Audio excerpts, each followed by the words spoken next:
Buenas tardes, señora consejera, señores directores generales, miembros del Instituto, señoras y señores, bienvenidos al Real Instituto de Estudios Asturianos. Hoy es la cuarta conferencia de clausura del ciclo, titulado, para no equivocarme, Nicanor López Brugos, la modernización de los servicios sociales en Asturias. Un homenaje que el RIDEA quería hacer a una persona tan relevante en todo lo que tiene que ver con asuntos sociales en Asturias, de todos conocido. Esa primera conferencia estuvo dedicada a él y las otras ya fueron de temas más específicos. El coordinador y director del curso no puede estar aquí hoy, está de viaje, y entonces yo clausuro la conferencia y acompaño a la conferenciante para que no se sienta sola, que seguro que no se va a sentir sola, pero en fin. Nos va a hablar hoy, es la última conferencia, Crecer en entornos seguros, la infancia asturiana, un tesoro para cuidar, de Antonia Fuentes Moreno, letrada del menor, si no me equivoco, en la Consejería de Asuntos Sociales o de Servicios Sociales, y además funcionaria de carrera del Principado de Asturias. Nadie mejor que ella para hablarnos de un asunto de tanto interés, y sin más preámbulos la dejo con la palabra. Muchas gracias. ¿Vas a pasar diapositivas? Sí, voy a... Yo me bajo sí, aquí. mejor. Buenas tardes a todos. Encantada de estar en el RIDEA, una entidad con tanto prestigio. Y bueno, en estas jornadas dedicadas a Nicanor López Brugos, un filántropo, una persona preocupada por los servicios sociales y que merecía este homenaje. Esta tarde estoy especialmente feliz porque en esta sala está mi primer jefe, don Manuel San Pedro. Tú me enseñaste a trabajar, y está mi última jefa, doña Marta del Arco, consejera, que tú me enseñaste a mirar a los niños con otros ojos. Perdona, sí, es que tenemos una megafonía muy mala que vamos a cambiar. Si apuntas un poco hacia esto, mejor, porque atrás no oyen bien, perdona, ¿eh? A ver, ¿qué tal ahora? ¿Mejor? Bueno, pues entonces ya les digo, hoy especialmente feliz por tener a mi primer jefe y a mi última jefa. Y muchas gracias a todos los asistentes. La ponencia más o menos será de 45 minutos porque yo creo que hay que dejar un tiempo para las consultas y para preguntas o dudas. De todas formas, hay una ponencia por escrito que el RIDEA me parece que va a publicar un libro, y entonces muchos de los datos que tengo preparados irán en la ponencia escrita, porque aquí lo que tratamos es de dar ideas, fuerza y fijar criterios sobre la infancia, ese tesoro que tenemos en Asturias. Bueno, pues el título de la ponencia, lo primero que me planteé es: ¿verdaderamente los niños y las niñas asturianas crecen en entornos seguros? Estamos en una sociedad compleja, volátil, líquida, y entonces hay veces que se olvidan los vínculos importantes que hay que mantener con los niños. Esta ponencia es como un camino. ¿Cómo acompañamos a los niños desde que nace, su infancia, su adolescencia, cómo van creciendo poco a poco y cómo los adultos tenemos que ir acompañándoles en ese camino? Caminante no hay camino, se hace camino al andar. Pues en el tema de la infancia, por supuesto. Y lo primero, como vamos a hablar de infancia, les propongo que hagamos un juego. Entonces, en esta transparencia hay 3 fotografías y me gustaría que pensasen con cuál se identifican ustedes. Tenemos una fotografía de los años 70 donde los niños están en la calle es un entorno seguro, están jugando pues ahí a juegos físicos, juegan a la peonza. Ya en los años 70 hay una segunda foto donde los niños ya están en un espacio acotado, están en un jardín en una casa, están en parques infantiles, pero llegamos al día de hoy y entonces ahí sí que tenemos un entorno seguro. Un niño en casa, no corre ningún riesgo, pero tiene un móvil en la mano. Vamos a hablar muchísimo de redes sociales esta tarde, porque desde luego las redes sociales no son entornos seguros. Por eso esta foto me parecía muy gráfica. ¿Se han identificado ustedes ya en qué sitio están? Bueno, para empezar la ponencia, como hablamos de la infancia y ese tesoro, tenemos que saber cuántos niños asturianos tenemos. Y miren, de 1 millón de personas, 1.006.000 habitantes del Principado de Asturias, tenemos 128.071 niños. Más o menos está equilibrado el porcentaje de niños y niñas. Parece que tenemos más niños asturianos. Y luego también, como yo estoy en el sistema de protección, tengo que hacer un guiño también a los niños que tenemos en el sistema de protección. Actualmente los datos los pueden comprobar en el Observatorio de la Infancia, van a la pestaña Datos Estadísticos y podrán tener actualizados los datos del sistema. Pues tenemos 767 niños que están casi mitad por mitad en acogimiento residencial, en centros de protección de menores, y luego una gran proporción están en acogimiento en familia extensa. Los niños son tutelados porque están en una situación de desamparo, pero lo que se procura siempre es que la familia se encargue de la crianza. Y entonces tenemos a esos abuelos, tíos, hermanos, que se encargan del acogimiento de estas personas menores de edad. Y luego también tenemos un pequeño grupo de 44 personas que es el acogimiento en familia ajena. Son lo que llamamos las familias canguro, familias que están en situación de disponibilidad, son declaradas idóneas desde la consejería y luego atienden a estos niños. Además, por imperativo legal, los niños de 0 a 3 no pueden estar en centros residenciales. Desde luego, la entidad pública tiene una pequeña unidad para los casos de emergencia, pero lo que se procura siempre es que el niño de 0 a 3 salga. Y también estamos logrando de 0 a 6, que también tiene que ser una actuación preferente.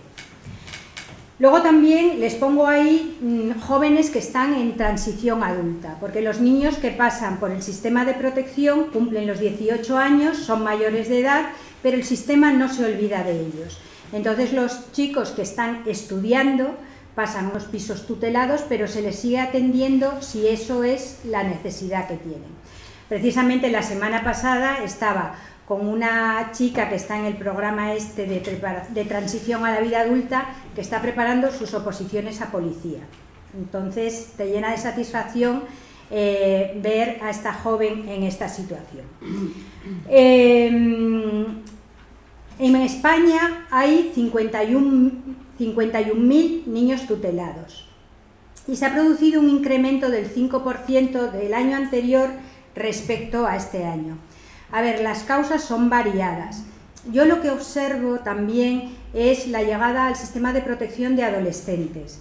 Adolescentes entre 14, 15, 16 años que los padres delegan la guarda en la entidad pública, porque son niños que tienen problemas de conducta y entonces los padres no pueden reconducirlos y delegan en la entidad pública la guarda de los menores.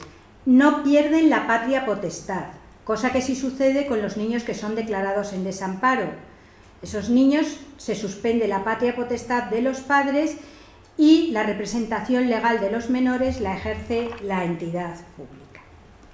¿De qué vamos a hablar esta tarde? Bueno, pues como les decía, va a ser un camino donde vamos a acompañar a los niños y a las niñas asturianos hasta que lleguen a la mayoría de edad. Vamos a hablar de entornos seguros, vamos a hablar de violencia infantil, de participación infantil, porque sé que le gusta mucho a mi consejera y dije, hay que hablar de ello. También hablamos de qué les preocupa a los niños, porque desde luego esta ponencia no tendría sentido si no se escucha a los niños. No oír como quien oye llover, te escucho porque voy a tener en cuenta lo que me estás diciendo. Entonces la voz de los niños va a estar hoy también aquí. Vamos a hablar de salud mental, un problema en la infancia que les voy a contar. Solo hace falta abrir el periódico y ver los problemas de salud mental que tienen nuestros jóvenes. Vamos a hablar también de redes sociales y vamos a hablar de parentalidad positiva. Pues bien, empezamos por lo que es un entorno seguro. Y aquí hay que referirse a un término que viene recogido en la Ley Orgánica 821, una ley publicada hace 3 años, que supone la lucha contra la violencia infantil y que a mí es una ley que me gusta muchísimo y que además creo necesaria y que además Naciones Unidas nos dijo, tienen ustedes un sistema de protección, pónganse las pilas y hagan una ley contra la violencia. Pues esa ley está publicada. Y el artículo 1.3 de la ley dice: Es una ley orgánica, legislación básica. Todas las comunidades autónomas entienden este término porque es el que tenemos que utilizar. Entonces es aquel en el que se respetan los derechos de la infancia. Ya saben ustedes que tenemos que superar el concepto de el niño vulnerable, el niño a proteger. Después de la Convención de los Derechos del Niño de 1989, el niño es un sujeto titular de derechos. Por lo tanto, lo primero, entorno seguro, aquel en que se respetan los derechos de la infancia y promueve un ambiente físico, psicológico y social, incluido el entorno digital. En resumidas cuentas, ¿qué es lo que pretendemos con un entorno seguro? Pues que el niño crezca sin miedo, que crezca sin sentir miedo.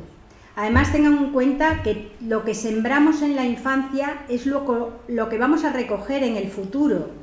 Esa es la importancia. Si tenemos entornos violentos, además la ley dice que hay que tener entornos seguros en todos los ámbitos donde se muevan niños.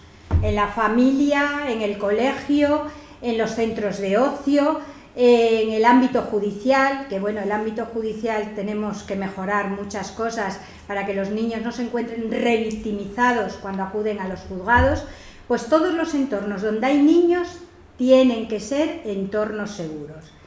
Y en resumidas cuentas es eso, crecer sin sentir miedo. ¿Y los niños asturianos viven en entornos seguros? Bueno, pues como hay un periodista en la sala, he estado estudiando las noticias que salen en la prensa asturiana. Fíjense la primera noticia. No es lógico que un juez tenga que decidir si un niño o una niña van a inglés o a judo, porque sus padres divorciados no se ponen de acuerdo. A ver, divorcios contenciosos, divorcios complejos. El niño se utiliza como un arma arrojadiza. Tengan en cuenta que hay niños que entran a los 3 años en los juzgados y salen a los 18. Es terrible. Yo me acuerdo de haber estado en un juicio de un divorcio donde estaban peleando para ver qué psicólogo se mandaba a la niña. Ya la magistrada, una magistrada asturiana, dijo, no, es que al psicólogo tienen que ir ustedes. Porque verdaderamente estaban volviendo loco al niño. Otra noticia que se publica en prensa. Las bebidas energéticas dañan la salud física y mental de los menores. Si se ponen ustedes a la puerta de la Limerca un sábado, verán que los adolescentes van cargados con las latas de bebida energética. Una lata tiene 19 terrones de azúcar, cuando lo admitido como máximo serían 3 terrones de azúcar. Pero es que además esa bebida energética que lleva cafeína, que lleva otros estimulantes, si se mezcla con alcohol, hace que quede enmascarado el efecto del alcohol. Porque cuando bebes mucho te quedas adormecido, te quedas plano, pero la bebida energética te pone espírico. Y entonces los menores beben más y llegamos a los comas etílicos. Un dato, el Plan Nacional de Drogas de 2022 alerta que el 45% de los jóvenes entre 14 y 18 años la consumen con frecuencia. Entonces, es un problema tener, que bueno, creo que están en vías de erradicarse, pues bienvenido sea la medida. Otra nota informativa. Hayan más evidencias del daño cerebral que provocan las pantallas en los niños. Cuando haces la comunión con 8 años, tu regalo va a ser un móvil. Entonces ya tenemos a los niños con 8 años con una pantalla en las manos. Pero es que además, y lo hablaba el otro día con la coordinadora de atención temprana, nos llegan cada vez más niños con problemas de lenguaje, con problemas de concentración, porque estamos concentrados en mirar la pantalla. Bueno, yo el otro día por la calle vi un niño de 2 años metido en su carrito y tiene un soporte puesto así delante para ir viendo los dibujos animados. A ver, ese niño de 2 años lo que tiene que mirar es, veo un árbol, veo un pájaro, veo gente, tiene que estar interactuando. Entonces así llegan luego los niños a atención temprana con déficit de atención porque están concentrados en eso. Otra noticia que sale en prensa asturiana es que 8 de cada 10 menores ya tienen un rastro en internet antes de cumplir los 6 meses. Tú tienes un niño y le haces un montón de fotografías y las subes a Instagram. Vamos a ver, hay casos en los que hay ya 500 fotografías de niños subidas a Instagram y no se dan cuenta de que la red está llena de pederastas que pueden utilizar esas imágenes para sexualizar a los niños. Y bueno, otra noticia que pongo abajo, más del 25% de los niños y niñas han sido víctimas de maltrato en la familia. En todos los casos se está vulnerando algún derecho de los niños. En el caso de la violencia se está vulnerando su derecho a la integridad física. Por eso hablamos siempre de defender los derechos del niño. Cuando se están bebiendo las bebidas energéticas se está vulnerando su derecho a la salud. Cuando los padres están publicando esas fotos en las redes, se está vulnerando su derecho a la intimidad. Pues eso es lo que estamos haciendo.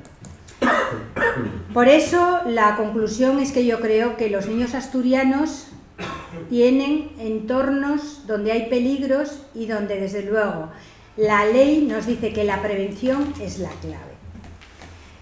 Miren, la ley de violencia infantil, en su exposición de motivos, la primera frase que dice es: la lucha contra la violencia infantil es un imperativo de derechos humanos. Yo ya cuando leí esta frase dije, esta ley me va a gustar. Es como cuando empiezas a oír una canción y no ha llegado el estribillo, pero ya sabes que esa canción te va a enganchar.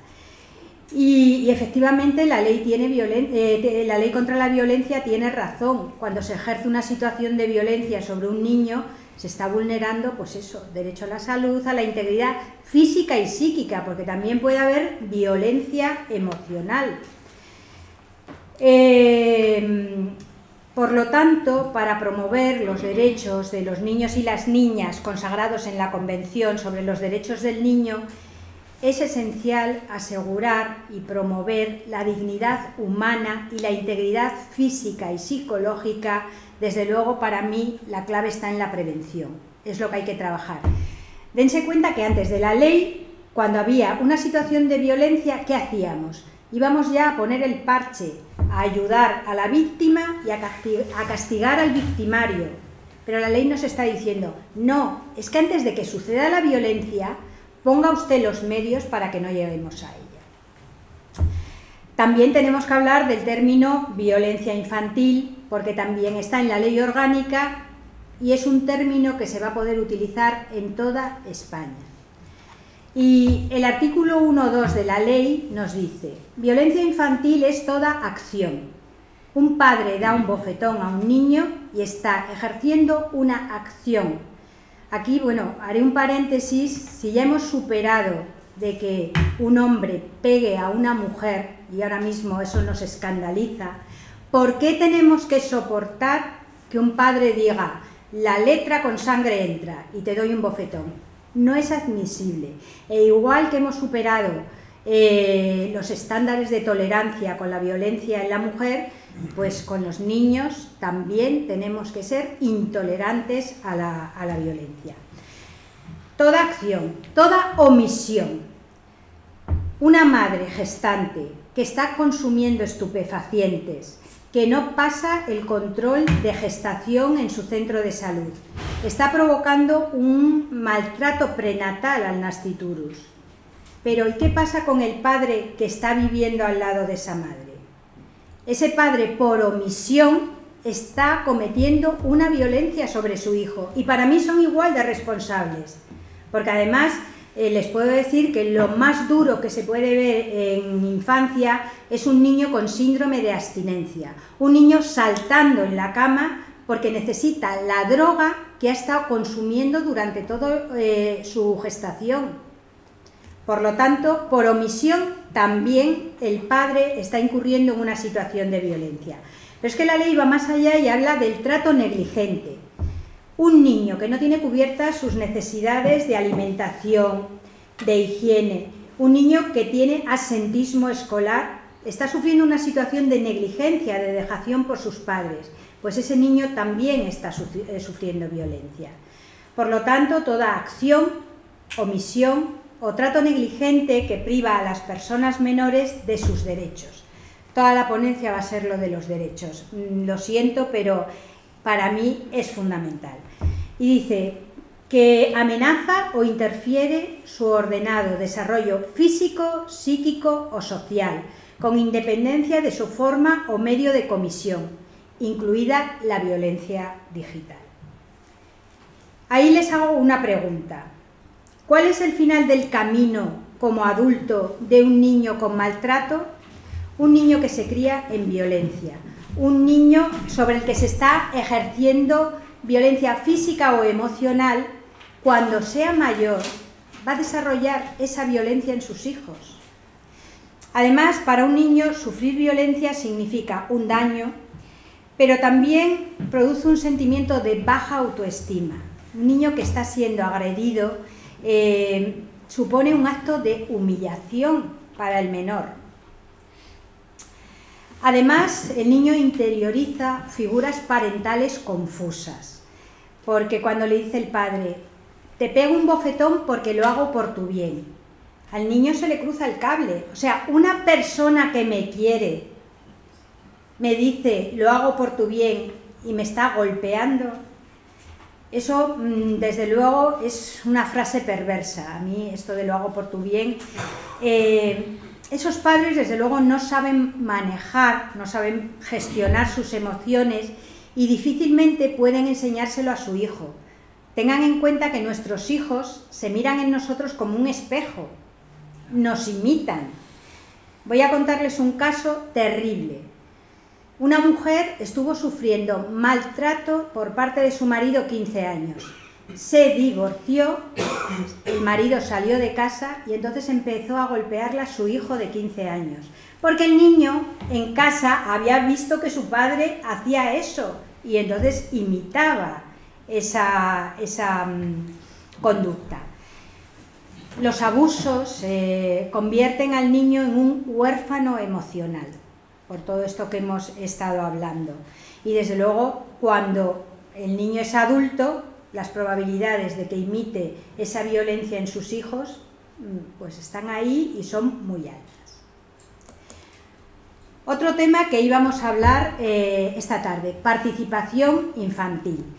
Si se fijan, pongo ahí un círculo que dice, todo para el niño, pero sin el niño. Esto lo tenemos que entender superado.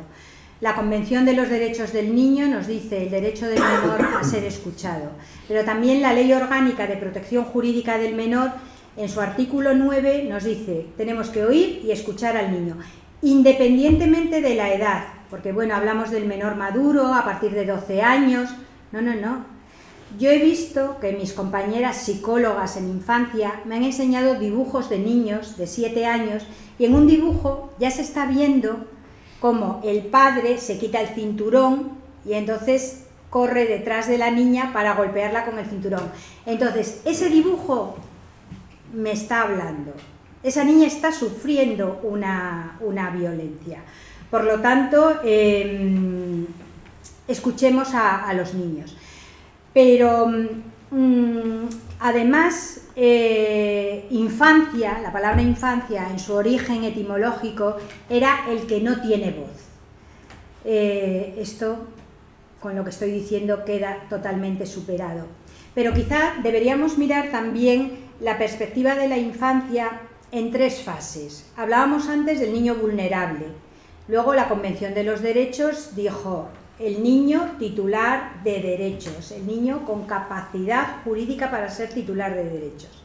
Pero ahora estamos en una etapa en que la Ley 26/2015, que modificó la Ley Orgánica de Protección Jurídica del Menor, aquí ya nos dice que los niños son partícipes de la vida social. Los niños de hoy son ciudadanos del presente. No digamos los niños son ciudadanos del futuro, que también, pero los niños son ciudadanos del presente y del futuro. Y ya les digo, ahora mismo yo creo que es la Ley 26 la que da ese espaldarazo considerando a los niños como sujetos de derechos y de obligaciones, porque además hay un capítulo que nos mete las obligaciones y un capítulo de participación infantil. En la Consejería de Derechos Sociales se está haciendo un proyecto de ley de infancia. Cuando nos pusimos a trabajar en esa ley de infancia, ¿qué es lo primero que hicimos? Hay que buscar la voz de los niños. Hay que ver qué ley quieren los niños. Entonces, en colaboración con UNICEF, se hizo una consulta a las personas menores de edad de centros de protección, de colegios, asociaciones juveniles y, bueno, si tienen interés, en el Observatorio de la Infancia está recogido todo lo que nos contaron.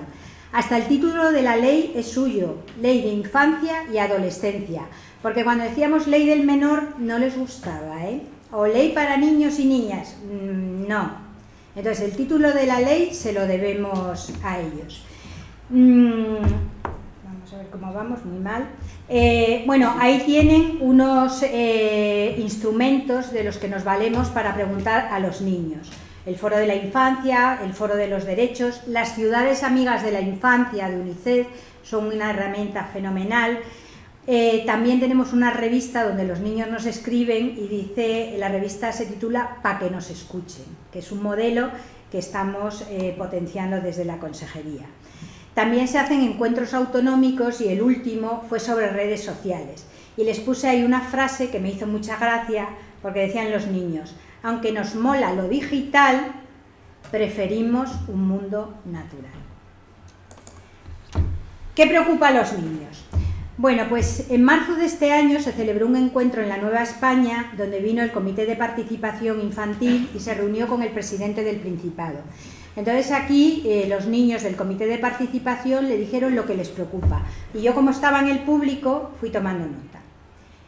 El ciberacoso, todo relacionado con las redes. Nuestros niños tienen situaciones de bullying, que es el acoso en redes, y también hay una situación de violencia sexual en redes que bueno, luego iremos desarrollando. Uy, esto se fue. Vamos a volver.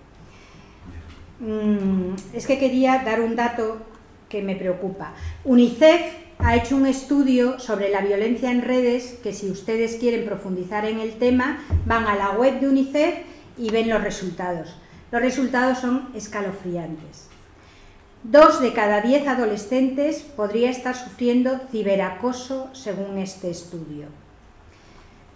Los niños envían fotos o vídeos personales de carácter sexual a personas totalmente desconocidas.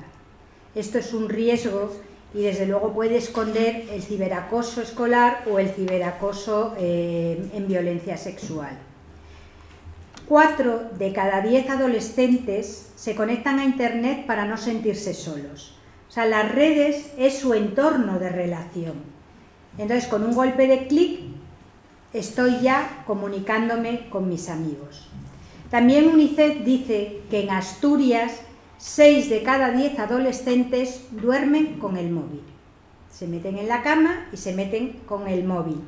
Y 1 de cada 5 se conecta por la noche. Claro, si un niño está chateando toda la noche, cuando va al cole por la mañana se queda dormido encima del pupitre. Los menores, además, los datos son que ocultan el acoso escolar. En primer lugar, el acoso escolar en redes, en primer lugar, por vergüenza, ¿no? No quieren que sus padres se enteren. Pero luego también el segundo motivo es el castigo de quedarse sin móvil. Tú lo peor que le puedes hacer a un niño es decirle, te castigo sin móvil. Y entonces situaciones de acoso se ocultan para no quedarme sin él. Miren, me pareció muy interesante traer esta frase de Catalina Peraso de Save the Children, que nos habla de la educación afectivo-sexual. Y nos dice que sin una educación afectivo-sexual incluida en el currículum y ante un mundo tecnológico lleno de posibilidades, la pornografía se ha convertido en profesora y consultorio de la sexualidad para los adolescentes.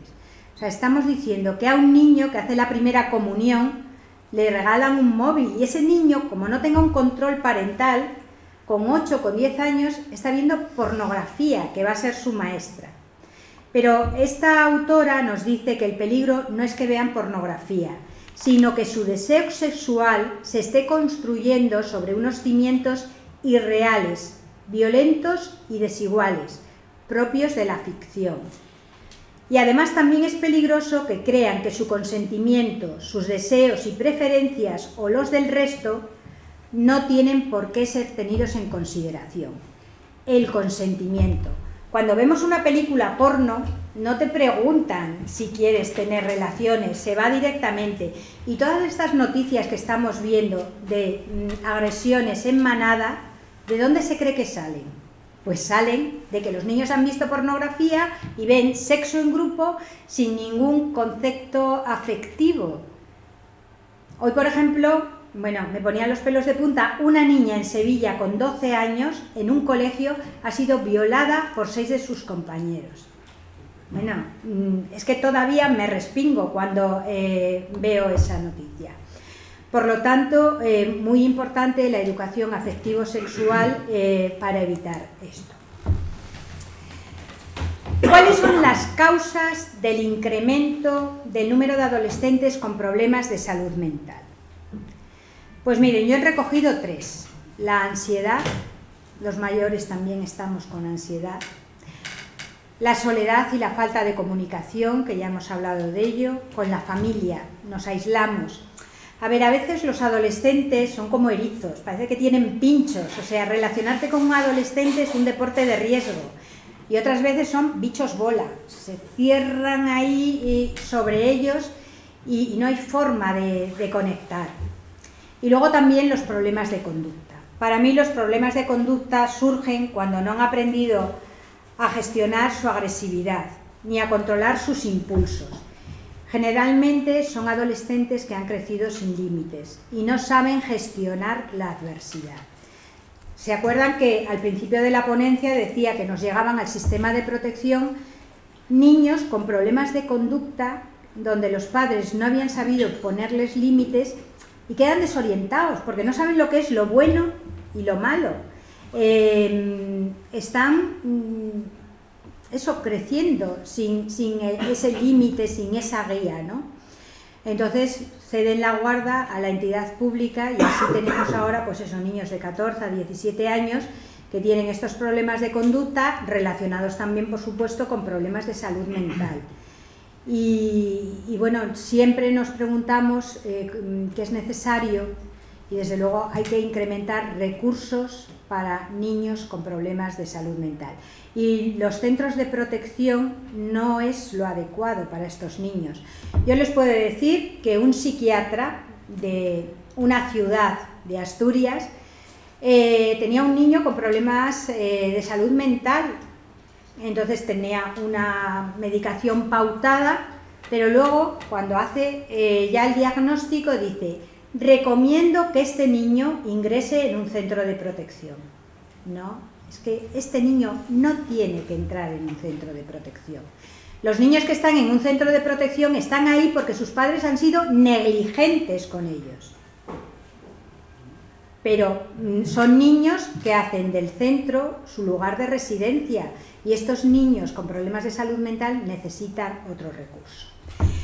Con respecto a la ansiedad, pues aquí les pongo que los adolescentes están enganchados a la dopamina, que es la hormona de la anticipación de la recompensa. Consumen continuamente contenidos, están atrapados por la novedad y por los estímulos. Pero cuando aumenta la dopamina, disminuye la serotonina, que es la hormona de la satisfacción. Y entonces el joven, ¿cómo está? Vacío, irritable, ansioso, apático. Y luego además la ansiedad nos produce problemas físicos. Yo cuando estoy nerviosa lo primero que se me pone es aquí un nudo en el estómago. Otras personas pues es el insomnio, taquicardias, mareos. O sea que nuestros jóvenes tienen ansiedad, pero ello deriva también en unos problemas físicos. Desde luego el acoso escolar es una de las causas más frecuentes de trastorno de ansiedad en niños y en adolescentes. bueno, como con la soledad ya hemos hablado mucho y ya vamos mal de tiempo, voy a dar la receta mágica. Atención, madres y padres que están en la sala. ¿Qué se puede hacer para evitar los problemas de conducta de un hijo? Bueno, pues aquí está. A ver, digo la solución mágica con ironía, porque vamos a ver, el estar criando a un hijo es un equilibrio entre soltar la cuerda, agarrar, y hay que hacer equilibrios malabares. Pero bueno, si esto les puede orientar, ponemos los indicadores. En primer lugar, es que ya me canso de decirlo, poner límites. Desde la infancia hay que poner límites claros, porque son necesarios para una crianza sana. Un niño sin límites no sabe lo que puede y lo que no puede hacer. Y desde luego necesita saberlo para desenvolverse en la vida. Además, si un niño ha crecido sin límites en casa, cuando llega al cole, peor. Porque no van a aceptar la autoridad del maestro. O del policía local que le pilla haciendo botellón, tampoco va a autorizar. Dice, bueno, si en casa no me ponen límites, este policía local que dice que no puedo hacer aquí botellón. Segundo requisito, los dos progenitores en línea. No puede ser que el padre diga blanco y la madre diga negro, porque eso es muy malo para el niño. El niño se va a aprovechar de nosotros y va a estar forzando a ver de dónde saco.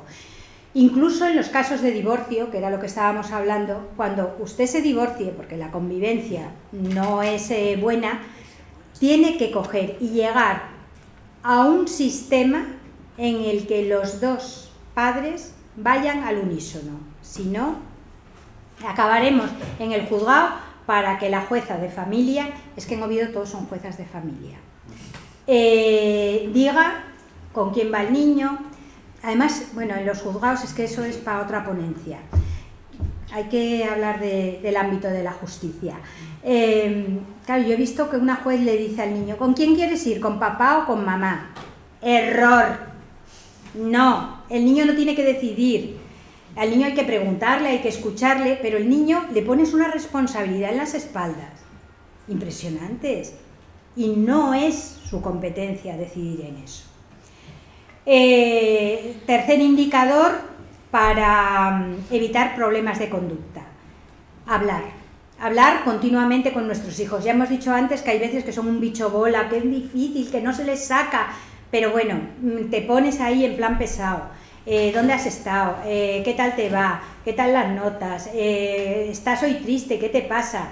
¿No has comido? ¿Quieres hablar? Y que él te esté contando.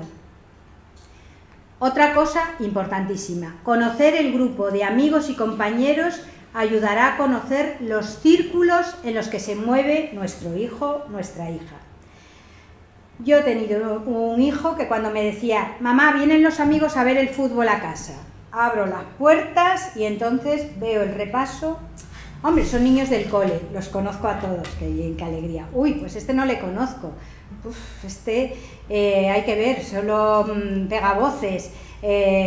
Bueno, pones el radar y si las compañías de tu hijo, bueno, pues son compañías peligrosas, porque, bueno, está en lo siguiente, estar con la antena puesta para detectar consumos de alcohol y drogas para controlar la situación antes de que sea más grave.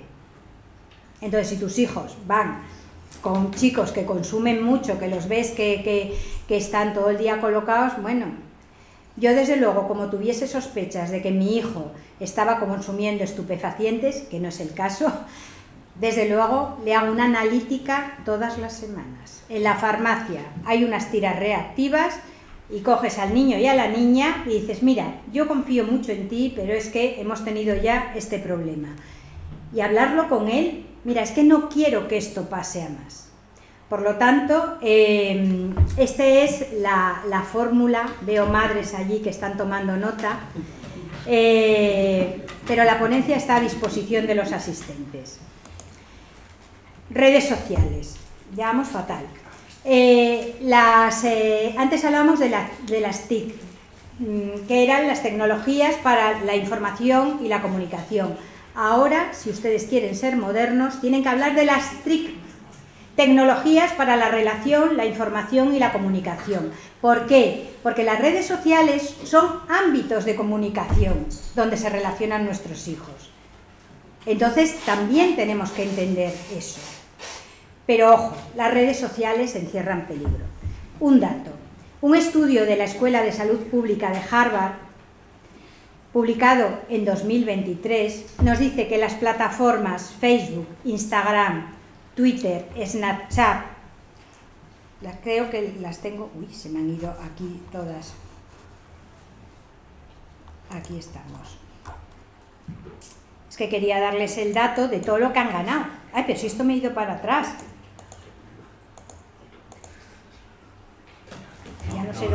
ya no sé dónde estoy, espera, para atrás, ahí estamos, vale.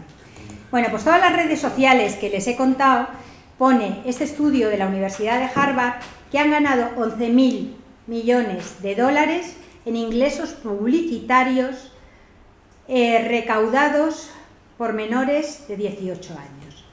A ver, cuando ustedes están en Instagram, aparece la foto del amigo en Canarias bañándose, pero luego te vienen 3 anuncios detrás y, bueno, para los mayores es una incitación porque te están metiendo la publicidad y ya si te la mete una influencer, ahí ya, si la influencer vende este bañador, este bolso, es que nos anima muchísimo más. Entonces, fíjense, si a nosotros ya nos anima la publicidad de Instagram, a una persona menor de edad que tiene una mente inmadura, pues le está fomentando el consumo. Y entonces todas estas redes que les he comentado han ganado 11.000 millones de dólares en ingresos publicitarios. ¿Por qué pueden provocar daño las redes sociales? Pues lo que hemos dicho, porque son niños inmaduros, hay un montón de peligros en la red, luego además perdemos el tiempo, porque en vez de estar leyendo, estudiando, jugando, pues estamos ahí gestionando las redes. Aquí les voy a hacer una pregunta. ¿Dejarían ustedes a un niño menor de edad con 11 años en un bar de copas por la noche? Pues yo creo que no. Pero sin embargo dejamos a un niño o niña delante de un móvil, metido en la cama a las 3 de la mañana y chateando con personas desconocidas, que pueden ser pederastas. Porque un niño en un momento determinado piensa que está hablando con otro menor y está hablando con un adulto.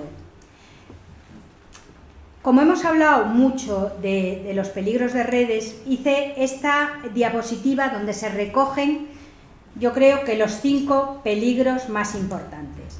En primer lugar, las redes tienen un contraste entre la vida real y la fantasía. Es que una influencer está todo el día viajando, bebiendo, tiene amigos, está súper delgada, bulimia, anorexia.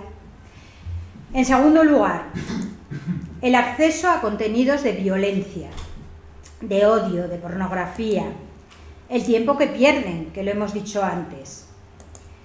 La exposición precoz a las pantallas, el niño metido en el carrito y con su pantalla puesta en el soporte. Y además decíamos que todo esto, esta exposición precoz, va a provocar retrasos en el lenguaje, déficit de atención. Y quinto, el uso abusivo de redes está claro que tiene una relación directa con el empeoramiento del rendimiento académico.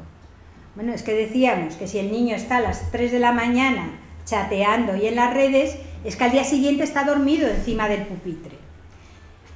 Pero ojo, he traído una cosa en esta diapositiva que va a meter un miedo a los padres, que van a poner control parental que pa' qué. Esta diapositiva la he cogido de la Agencia Española de Protección de Datos. Fíjense ustedes, cuando sus hijos difunden ilegítimamente contenidos o información sensible de datos de otras personas sin su consentimiento, pueden incurrir en 4 tipos de responsabilidades: responsabilidad administrativa, civil, penal y disciplinaria en el centro educativo. En primer lugar, para los padres, responsabilidad administrativa. La Ley Orgánica de Protección de Datos y el reglamento que lo desarrolla establece sanciones para la publicación de esos contenidos sin consentimiento o incluso con consentimiento por los casos de sexting. Los padres tendrán que abonar hasta 10.000 euros. Consejera, tenemos 700 niños tutelados. Como tengamos que hacer frente a esta responsabilidad administrativa, incrementa el presupuesto para el año que viene. La Agencia de Protección de Datos tiene un canal prioritario. El otro día una abogada me contaba que en un colegio de Oviedo unos niños habían quedado para pegar una paliza a otro y lo grabaron. Y subieron a las redes esa paliza. Yo en primer lugar aconsejaría denunciar, pero luego también hay un canal prioritario en la Agencia de Protección de Datos donde ustedes pueden ir y la agencia se encarga de retirar ese vídeo violento automáticamente. Muy interesante. Pero ojo, padres, madres, 10.000 euros, dependiendo de la gravedad. Ello no quita también para que haya una responsabilidad civil. Hay unos daños y perjuicios materiales o morales que tendrán que cubrir los progenitores porque son responsables solidarios de sus hijos, y como los hijos no tienen capacidad para hacer frente a la responsabilidad civil, pues ese daño moral o material que causan las redes lo sufren los padres. Para los menores, responsabilidad penal. Ya saben ustedes que los menores son inimputables, pero sin embargo hay una ley orgánica de responsabilidad de los menores de edad. Todos aquellos mayores de 14 años pueden cometer un delito de acoso, de amenazas, y entonces ahí está el Tribunal de Menores y el fiscal de menores que va a acusar a esos jóvenes de ese delito de acoso. Las sanciones pueden ser una amonestación si la cosa es leve y puede llegar hasta ingresar en un centro de reforma. Ustedes conocen, Sograndio es un centro de reforma, no confundir con un centro de protección, es un centro de los regulados de la Ley Orgánica de Responsabilidad Penal de los Menores. Y ya la última, también para los menores, la responsabilidad disciplinaria en el ámbito educativo. Los colegios tienen un reglamento donde se sanciona con la expulsión de ese joven desde 2 días, 3 días, hasta la expulsión total. Entonces, aunque está muy abigarrada esta transparencia, pero tiene mucha importancia, porque todo lo que hacemos tiene efectos económicos, efectos penales, efectos administrativos. No me resisto a traer esta sentencia del Tribunal Supremo, que es muy interesante. Fíjense, el caso es de una niña, Salomé, de 12 años, que contacta con una chica de su edad, pero resulta que es un varón adulto. Contacta a través de las redes sociales y el adulto le envía unas fotos de chicas de su edad desnudas y le pide que la chica se desnude y que también le mande fotos. La chica en principio se niega, pero aparece lo que llamamos la ciberintimidación. Este hombre le dijo: como no mandes las fotos desnudas, se lo voy a mandar a tus padres para que vean lo que tienes en el ordenador. El tema fue creciendo y ya este adulto le obligaba a hacer vídeos totalmente sexualizados. La niña masturbándose con 12 años y subiéndolo a la red para que lo cogiese este adulto. El padre de la niña vio que esta niña tenía algo. Esta niña estaba con ansiedad, tenía problemas de conducta, algo está pasando. Y entonces el padre se da cuenta y entonces denuncia. Fíjense, la Audiencia Provincial de Valencia condenó por un delito de corrupción de menores. Poca cosa. El padre recurrió y el Tribunal Supremo dijo: no, aquí lo que se ha producido es una agresión sexual. Y este señor acabó condenado 4 años y 6 meses en una pena privativa de libertad. Pero lo que quiero hacer es llamarles la atención de que este señor nunca tocó a esa niña. Todo se produce en el ámbito de las redes, dentro de lo que llamamos ese espacio de ciberintimidación. Pero el Supremo dice: es agresión sexual. Esto ya no puedo explicarlo porque ya me come el tiempo, pero que sepan ustedes que hay un anteproyecto de ley orgánica para la protección de personas menores de edad que fue aprobado en Consejo de Gobierno el 4 de junio de 2023. Dos cosas dentro de todas las medidas y que, bueno, habrá que ver cuando se apruebe la ley y habrá que estudiársela. En primer lugar, los pediatras. Cuando usted lleve al niño al pediatra, se va a poner un protocolo donde el pediatra va a preguntar al niño cuántas horas está con un móvil, con una pantalla, para ver si ese niño, si esa niña tiene ya una adicción. Y otra medida muy importante, los fabricantes de móviles van a tener que meter ya un control parental gratuito, que hasta ahora no lo teníamos. Bueno, otra cosa interesantísima, el alejamiento digital. A ver, hasta ahora tú tenías un acosador, un agresor y tenías una orden de alejamiento de tu centro de trabajo, de tu domicilio. Bueno, pues ahora la ley también va a regular el alejamiento online. Yo creo que es que llevo muchísimo hablando y ya no me da tiempo nada más que a pasar por encima el ámbito familiar y cómo la familia es el centro que tiene que dedicarse a educar a su hijo. Los servicios sociales solo vamos a entrar de forma subsidiaria. ¿Quiénes son los protagonistas, los responsables de la crianza de sus hijos? Los padres. Nosotros entraremos de forma subsidiaria. Pero sí estamos trabajando en parentalidad positiva.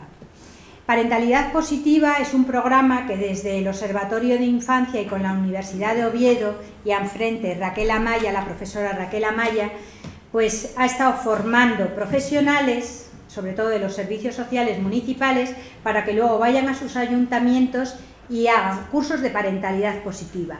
Cursos a los que van no solo los padres que tienen problemas con los hijos, sino padres que están preocupados por la crianza de los niños. Aparte de esta prestación de parentalidad positiva, les digo que en la Consejería de Derechos Sociales hay un catálogo de prestaciones sociales y tenemos 18 prestaciones para apoyar a niños y a familias, que van desde la atención temprana, puntos de encuentro familiar, programas para reintegrar a los niños con los padres, no me da tiempo a contar. Educación. Fíjense en esa foto. Un niño le agarra de la cabeza al otro que le empotra contra la pared y mientras otro menor grabándolo. Esto es lo que podemos ver en un colegio. No es una foto que haya hackeado con inteligencia artificial. La clave para prevenir entornos de violencia en el cole, pues desde luego la prevención, protocolos, hay ya protocolos de acoso escolar, protocolos de suicidio, ya, ¿qué les voy a decir? Jóvenes con intentos autolíticos, con cortes, pues tenemos ya 2 protocolos. Y luego si quieren mirar, hay unas instrucciones publicadas el 28 de febrero de 2024 donde ya hay una prohibición de que los móviles estén en los centros educativos asturianos. Entonces, si te pillan en el recreo con el móvil, tu tutor, tu profesor te lo va a quitar, lo va a meter en una caja en su despacho y los padres tendrán que ir a recoger el móvil y serán amonestados junto con el menor. Centros de ocio y centros deportivos.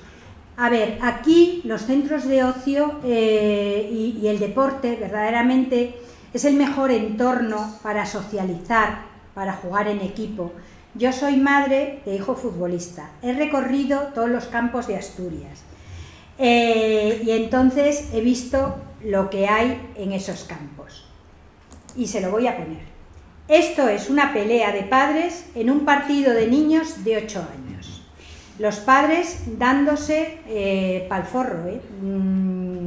El vídeo es de una violencia, aquí corriendo detrás mientras le da un puñetazo en la espalda y los padres gritando. Y los niños de 8 años viendo cómo sus padres ejercen violencia los unos con los otros.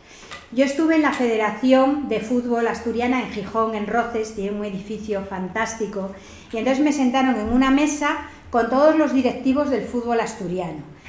y me pidieron que les contase lo que era la violencia infantil. Tomaron nota. Entonces yo creo que van a hacer protocolos, están muy preocupados por el tema de la violencia. Y bueno, como la ponencia iba referida a que la infancia y la adolescencia es nuestro tesoro, ¿por qué pienso yo que son nuestro tesoro? Pues porque son el futuro, son los ciudadanos del presente, pero son los ciudadanos del futuro, son los que nos van a dar innovación, son los que nos van a dar ideas. Nuestros jóvenes aman la naturaleza, cosa que no hemos hecho nosotros, ahora estamos aprendiendo a reciclar. Tengo en casa 5 aparatos para el reciclaje, me vuelvo loca. Luego también tienen un sentido muy marcado de la justicia. Cuando a un niño le haces una cosa y dice, no es justo, esto no es justo. Y luego don Manuel San Pedro son los cotizantes que van a mantener nuestras pensiones. Entonces, por eso necesitamos niños, para que sigas disfrutando de tu pensión. Sí, y al lado tenemos al director de la tesorería, que es el que está recaudando. Lo tenemos todo. Bueno, pues miren, mi última transparencia pone mi correo electrónico. Si ustedes quieren consultarme algo, ahí está mi correo. No voy a contestar en el día, porque tengo que ir al juzgado, tengo que asesorar a la directora, a la consejera, entonces en el día no contesto, pero seguro que les contesto a la semana siguiente, o si es muy grave, pues ya me pondré las pilas. Entonces, agradecerles muchísimo su atención y me pongo a su disposición para cualquier pregunta.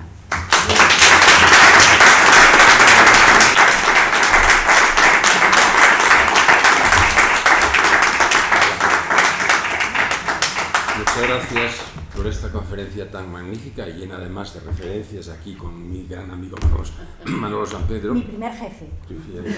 Claro, por mi edad es amigo, es un poco mayor que yo, que conste.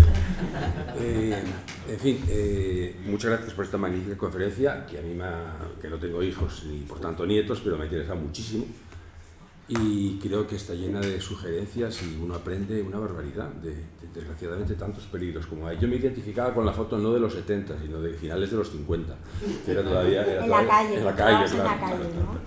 Bueno, entonces vamos a abrir un turno de preguntas, de comentarios, lo que ustedes vean. Pregunten o comenten. Bueno, también este señor... Sí. Bueno, dígame usted. Felicitar a Ardea y a quien dio la conferencia, porque me parece muy interesante, muy amplia, y bueno, hacer un curso entero en la universidad. Pero 3 cosas. Una, cuando habla de hablar con los niños, yo vivo una calle abierta, como en los tiempos donde el buen tiempo, la gente vivía, hablaba, tenía tertulias, los niños juegan entre sí, pero hay un matrimonio entre las 8 familias que hay allí, que a la hora de la comida, al mediodía, a la noche, procuran coincidir y ser muy respetuosos con ese encuentro, en el que disfrutan los padres, disfrutan los niños y se comunican. Es importante, porque usted de alguna manera lo dijo. La otra es